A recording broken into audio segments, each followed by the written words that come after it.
Bienvenue sur Dramazone, la source d'informations sur les youtubeurs connus. Clash, rumeurs et mensonges, restez informés des nouvelles importantes, présentées par Tonyzone.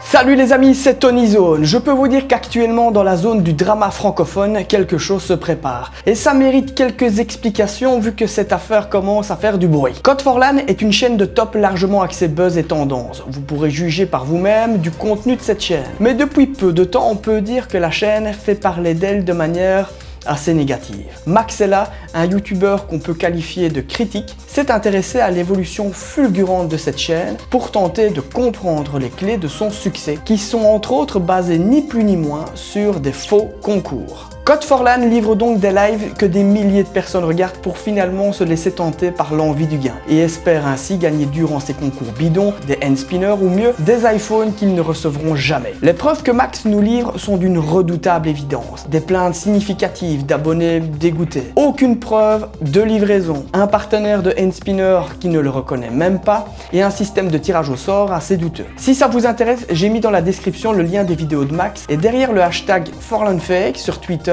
vous pourrez suivre mais aussi participer au recensement des nombreuses preuves pour dénoncer les techniques douteuses de Code4LAN. Mais voilà, même si cette opération menée par Max est louable, l'envie est vraiment ici de conscientiser le public de ne pas tomber dans le panneau. Je n'ai pas l'impression qu'elle puisse changer grand chose aux pratiques de Code4LAN, notamment parce qu'il y a très peu voire aucune réaction directe de sa part envers Max. Au final, si Code4LAN est droit dans ses bottes, il pourrait lui répondre, ou est le mal à part montrer de la bonne foi et tacler alors des fausses accusations initiées par Max. Mais ce n'est pas le cas. Que du contraire, il s'est mis en privé sur Twitter, ce qui aggrave sa position. Néanmoins, Max a publié aujourd'hui une seconde vidéo pour ne pas lâcher l'affaire et lui répondre. À mes yeux, cette affaire est quand même sur le level 1 du dramamètre, car ça ne m'étonnerait pas qu'elle s'accentue, voire même qu'elle empire pour Code4LAN dans le temps. La pression sera trop grande et au final, les gens ne peuvent pas rester dupes éternellement. Et c'est à ce moment-là précis qu'il n'aura pas le choix pour briser le silence. Je profite de l'occasion pour souhaiter la bienvenue aux nouveaux arrivants sur la chaîne. Pour les nouveaux, sachez que la partie commentaires sur Dramazone est un ring de boxe et je vous invite vraiment à y participer. Mais ne vous étonnez pas si vous vous faites mettre KO par un autre abonné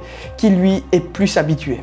Voilà les amis, cette vidéo c'est terminé. Peut-être nous aurons une réaction en commentaire de Code4LAN ou Max pour plus de précision. Je vous dis à très vite, ciao!